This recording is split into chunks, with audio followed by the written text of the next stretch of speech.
معزز ناظرین، کل اچانک ایران نے اسرائیل پر راکٹوں سے حملہ کر دیا۔ اسرائیل کو اس بات کا قطعی علم نہیں تھا کہ اچانک ایران سیدھے اسرائیل پر حملہ کرے گا۔ یہ ساری دنیا جانتی ہے کہ ایران حزب اللہ اور حوثیوں کی مدد کرتا ہے اور حزب اللہ اور حوثی اسرائیل پر حملہ کرتے ہیں۔ ایران کا سیدھے اسرائیل پر حملہ کرنا تیسری عالمی جنگ کی طرف اشارہ کرتا ہے۔ گزشتہ ایک سال سے اسرائیل نے ایران کے کئی کمانڈرز کو ہلاک کیا۔ اس وقت ایران کا کہنا تھا کہ اسرائیل جان بوجھ کر مڈل ایسٹ میں جنگ چھیڑنے کی کوشش کر رہا ہے، لیکن ہم صحیح وقت پر اس کا جواب دیں گے۔ حزب اللہ کے کمانڈر حسن نصر اللہ کو قتل کرنے کے بعد اسرائیل لبنان پر زمینی حملہ کرنے کے لیے IDF کی فوج کو لبنان کے بارڈر پر کھڑا کر دیا تھا اور لبنان کے اندر گھسنے کی کوشش کر رہا تھا کہ اچانک ایران نے 180 راکٹوں سے اسرائیل پر حملہ کر دیا۔ یہاں سوچنے والی بات یہ ہے کہ اتنے بڑے حملے کے باوجود اسرائیل کے کوئی شہری یا زخمی ہلاک کیوں نہیں ہوئے؟ ناظرین، بات دراصل یہ ہے کہ جنگ کے کئی اصول ہوتے ہیں۔ جنیوا کنونشن کے مطابق کوئی بھی کسی ملک پر حملہ کرتا ہے تو وہ عام آدمیوں پر یا رہائشی علاقوں پر یا اسپتالوں پر یا اسکولوں پر حملہ نہیں کر سکتے۔ ایران نے جو بھی راکٹ داغے وہ سب اسرائیل کے ایئر بیس اور ملٹری بیس اور موساد کے ہیڈ کوارٹر کو نشانہ بنایا تھا۔ ایران اگر چاہتا تو شاید رہائشی علاقوں میں راکٹ ڈال سکتا تھا، لیکن ایران نے ایسا نہیں کیا۔ جبکہ اسرائیل نے گزشتہ ایک سال سے غزہ میں رہائشی علاقوں، اسکولوں اور ہسپتالوں کو نشانہ بنایا تھا اور 45,000 لوگوں سے زیادہ شہید کر دیا۔ اسرائیل کوئی بھی قانون کی پرواہ نہیں کرتا۔ جب اسرائیل کے خلاف اقوام متحدہ کے لوگ آواز اٹھانا شروع کیے اور اسرائیل کے صدر نتن یاہو کی جب بیان دینے کے لیے کھڑے ہوئے تھے تو سب لوگ میٹنگ سے باہر چلے گئے تھے۔ اس بات سے اسرائیل اتنا جل بن گیا تھا اور یہ کہہ دیا کہ یونائٹڈ نیشن کے سیکرٹری جنرل اینٹونیو گٹرس کو اگر اسرائیل آتے ہیں تو انہیں گرفتار کر کے جیل میں ڈال دیا جائے گا۔ آج تک اقوام متحدہ کے کوئی بھی ملک نے ایسا نہیں کہا تھا۔ ایک چھوٹا سا ملک اسرائیل نے اقوام متحدہ کو ہی دھمکی دے گا بھی کیوں نہیں ناظرین؟ امریکہ جو اسرائیل کے ساتھ ہے، امریکہ کے بغیر اسرائیل 2 قدم بھی آگے نہیں بڑھ سکتا۔ اسرائیل کی رہائشی علاقوں میں میزائل نہ ڈال کر ایران نے اسرائیل کے ملٹری بیس کو اڑایا ہے۔ کل سارا دن اسرائیل کہتا رہا کہ ایران کے حملے فیل ہو گئے ہیں، 180 میزائلز بیکار ہو گئے وغیرہ وغیرہ، لیکن آج اسرائیل نے یہ مانا کہ اس کے کئی ملٹری بیس پر ٹارگٹ اٹیک ہوا ہے اور کئی بلین ڈالر کا نقصان بھی ہوا ہے۔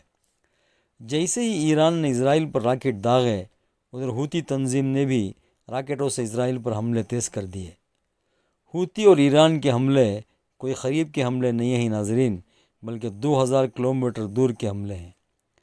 جیسے ہی اسرائیل لبنان کے اندر گھسنے کی کوشش کی تو حزب اللہ نے ان پر حملہ کر دیا اور اسرائیل کے کئی سپاہیوں کو ہلاک کر دیا۔ اسرائیل نے آج مانا ہے کہ اس کے 8 سپاہی ہلاک ہوئے ہیں۔ لبنان کی خبر رساں ایجنسی سے پتہ چلا ہے کہ اسرائیل کے 4 ٹینک، 1 ہیلی کاپٹر اور کئی سپاہیوں کو مار گرایا ہے۔ حزب اللہ کے فائٹرز نے اسرائیلی فوجیوں کو یہ قدم بھی لبنان کے اندر گھسنے نہیں دے رہے ہیں۔ اسرائیل غزہ میں گھس کر یہ اندازہ لگا لیا کہ وہ لبنان میں بھی ایسا ہی کرے گا، لیکن حزب اللہ کے پاس حماس سے زیادہ طاقت ہے اور سب سے بڑی بات، حزب اللہ کو ایران کی مکمل تائید حاصل ہے۔ اسرائیل نے حسن نصر اللہ کو ہلاک کر کے یہ سوچ لیا تھا کہ وہ آسانی سے لبنان میں گھس جائے گا اور ایران کچھ نہیں کرے گا۔ ایران نے کل اسرائیل پر حملہ کر کے دنیا کو یہ دکھا دیا کہ وہ اسرائیل اور امریکہ کا مقابلہ کر سکتا ہے۔ کل کے حملے کے فوراً بعد ایران کے صدر مسعود پزشکیان نے قطر کے امیر سے ملاقات کرنے قطر پہنچے۔ یاد رہے، قطر ایک سنی ملک ہے اور ایران ایک شیعہ ملک۔ پتہ نہیں کس بات پر ان دونوں سے رہنماؤں کی بات ہوئی ہے۔ ادھر امریکہ، جس کو اسرائیل کے 2 پاؤں کہا جاتا ہے، اس کے صدر بائیڈن نے یہ سٹیٹمنٹ دیا ہے کہ اسرائیل ایران کو جیسے بدلہ لینا چاہتا ہے وہ لے لے، لیکن ایران کے ایٹمی تنصیبات پر حملہ نہ کرے۔ امریکہ نے اسرائیل کو یہ نصیحت کیوں کی؟ اس کی دو وجوہات ہیں۔ ایک تو یہ ہے کہ ایران آج تک کہہ رہا ہے کہ وہ نیوکلیئر پاور کنٹری نہیں ہے، لیکن امریکہ سمیت کئی ملکوں کو یہ اندیشہ ہے کہ ایران کے پاس نیوکلیئر بم ہے۔ اگر اسرائیل ایران کے ایٹمی تنصیبات پر حملہ کرتا ہے تو ہو سکتا ہے کہ ایران اس کا جواب ضرور دے گا اور وہ بہت بھیانک صورت اختیار حاصل کرے گا۔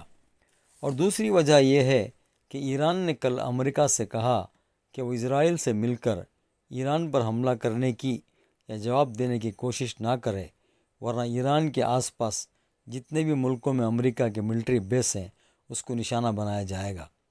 شاید یہی سب سوچ کر امریکہ کے صدر بائیڈن نے اسرائیل کو نصیحت کی ہے۔ لیکن جو بھی ہو ناظرین، ایران کے اسرائیل پر حملے نے مڈل ایسٹ میں ایک اور جنگ کی صورتحال اختیار کر چکی ہے۔ اس کی ساری ذمہ داری اسرائیل پر ہے۔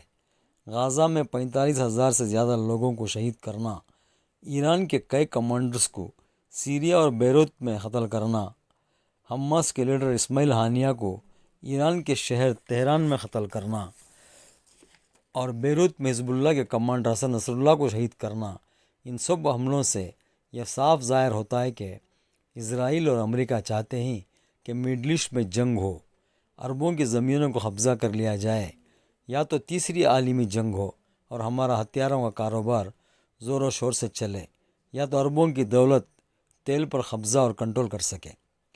ناظرین، اب دیکھنا یہ ہے کہ ایران کے راکٹ حملوں کے بعد اسرائیل کی جوابی کارروائی کیا ہوگی۔